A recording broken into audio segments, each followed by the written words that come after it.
la un nou vlog.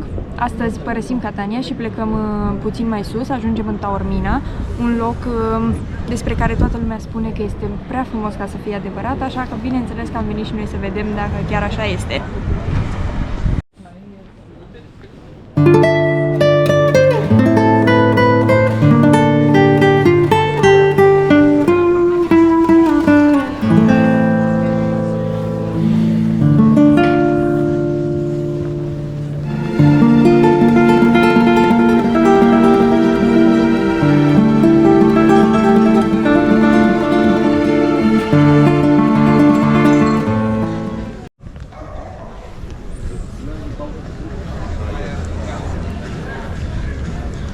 Am ajuns în piața 9 aprilie. E un loc care arată ca o fotografie de buletin a Taorminei, cu un peisaj extraordinar, cu Marea Ionică în spate.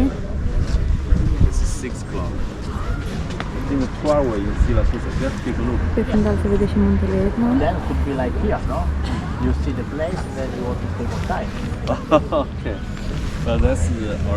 Există și o mică legendă aici. Se spune că piața a fost construită exact pe linia unde se oprea odată o fortificație și ca simbol oamenii ziceau că aici începe libertatea.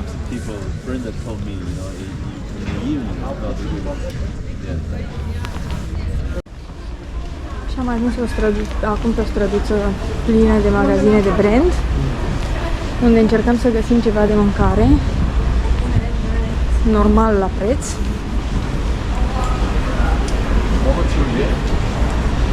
Curioasă dacă și reușim.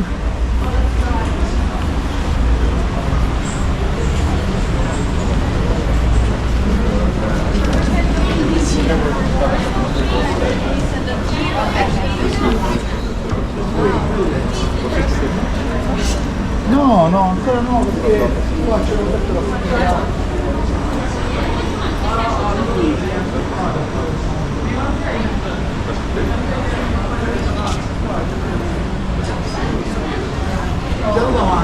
Cred că ne dă să gustăm cioco. Cred că ne dă să gustăm cioco.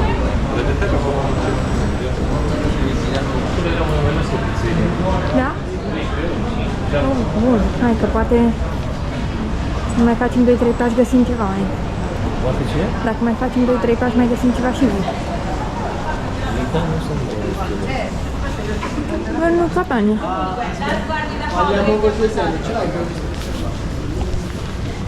Ideea e că prin comparație, dacă punem Catania și Taormina, aici e extrem de curat. Nu e nimic pe stradă, nici un gunoi. Și acolo erau toate. Cred că da.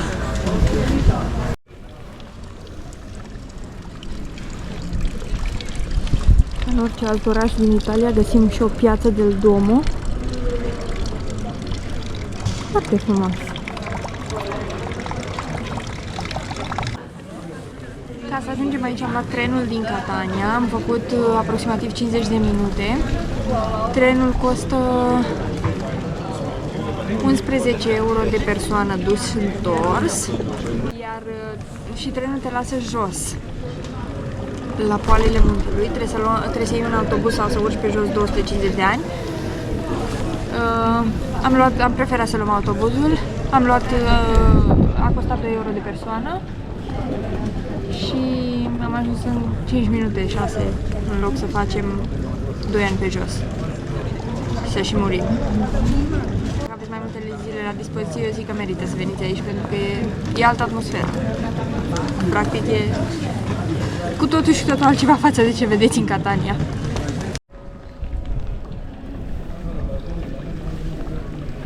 Prima impresie despre domul din Taormina pare mai mult o fortăreață decât o biserică și surpriză, fix asta era și ideea. Pentru că această catedrală a fost construită în secolul al XIII-lea și era gândită să fie și un loc de rugăciune, dar și un loc de protecție atunci când lucrurile nu arătau prea bine în zonă.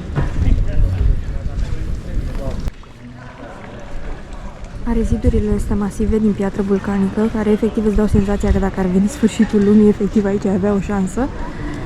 Și mai e o legendă simpatică, în care se spune că localnicii veneau aici nu doar pentru slujbe, ci și pentru sfaturi și, cum să zic, un fel de ghidare spirituală și practică, pentru că în Sicilia religia și realitatea au mers mereu mână în mână.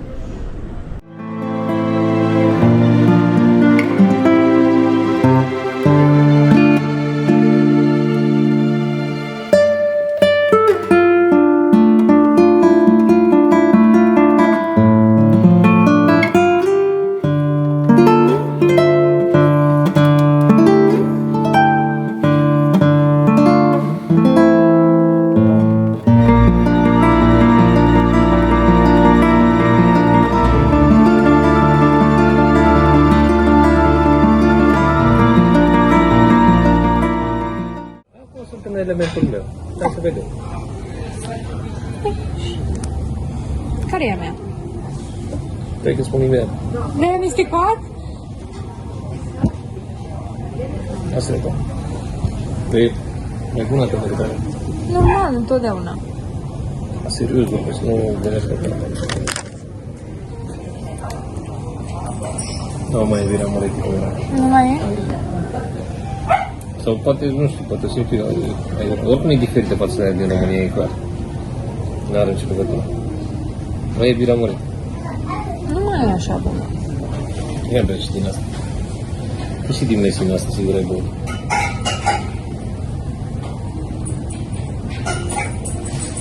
Mai puțin sudulat asta, nu? Da, de un pic mai mare asta. Care? Asta? Mai amară? Se pare mai ok la gust. Cumva. Nu știu. Noroc.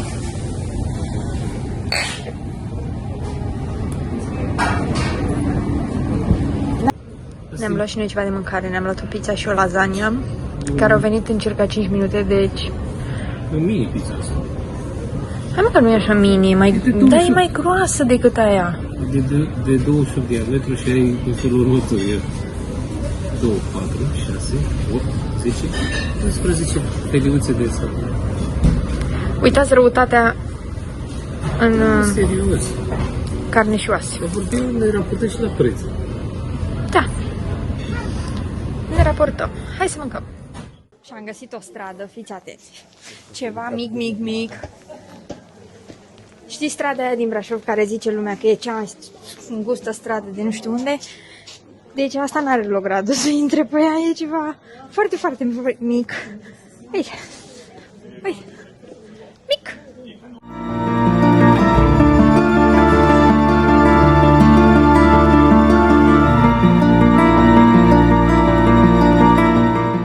Nu pot să cred. De ce? Oriunde ne uităm, trebuie să vadă o motocicletă. Hai, vino cu acte, calcă una. Da, de e ceva special asta. Este, da.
Bineînțeles că există și la Neumache, restaurant.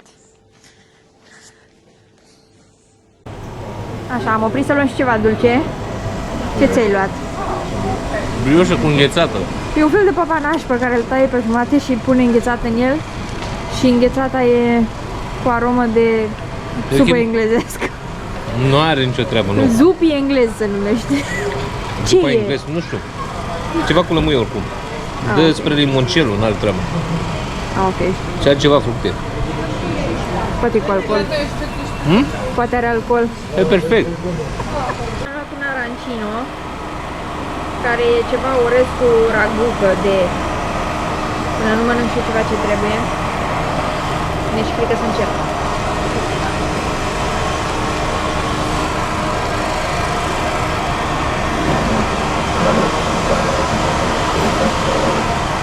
De ce la un orez prăjit? Da, e un amestec de... e bun, dar n-are sare. De orez cu legume și cu ragu, sos ragu, îmbrăcat în pesmet și prăjit. Da.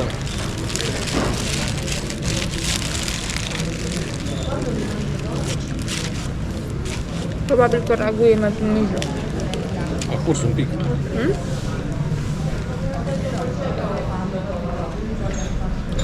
Nu mai mâncăm în Catania.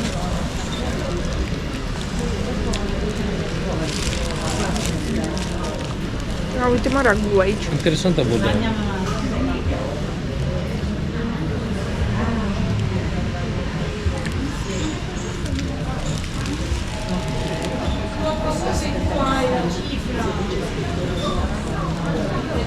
Interesantă chestie, da. Hai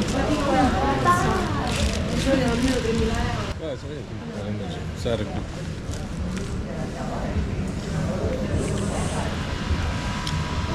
Fii pilaf. Pâinea asta cum e?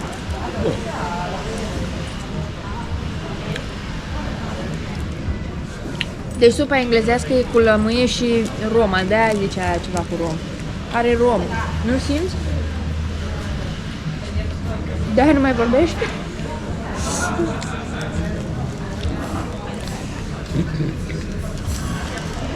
Uite mă că ai deci doar rău.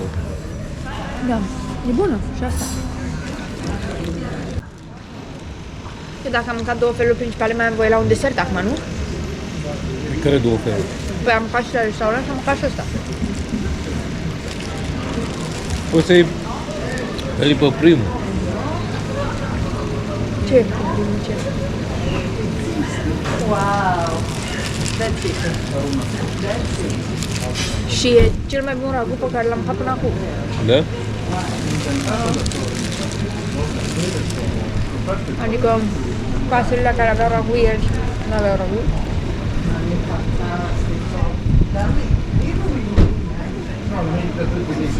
Seamănă cu ăla pe care îl faci tu.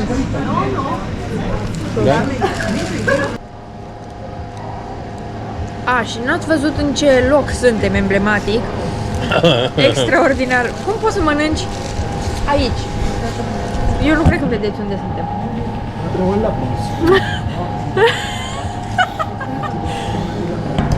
Numai noi putem să ne așezăm aici, efectiv, numai noi.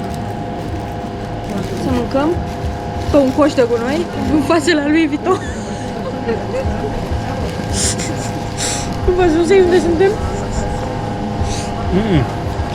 Dar parcă mănânci mai bine acolo.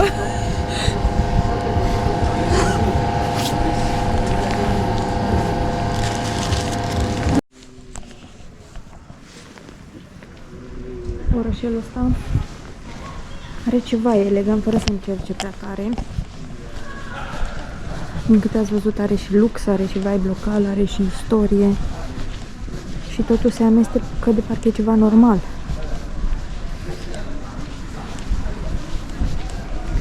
De asta Taormina e un loc în care vii o zi și cred că rămâi cu gândul la ea mult timp. Și așa încheiem aventura noastră din Taormina de astăzi. Suntem înapoi în tren, ne întoarcem către Catania. Ne-a plăcut foarte mult aventura de astăzi pentru că am descoperit un orășel foarte frumos, colorat, plin de istorie și de povești nu foarte cunoscute. Noi vă mulțumim că ați rămas până la final. Vă invităm să vă abonați la acest canal, să ne dați un like, să ne scrieți în comentarii ce alte locații ați vrea să vizităm împreună. Și stați aproape pentru că urmează o super experiență în următorul vlog. Și până atunci nu uitați să rămâneți curioși!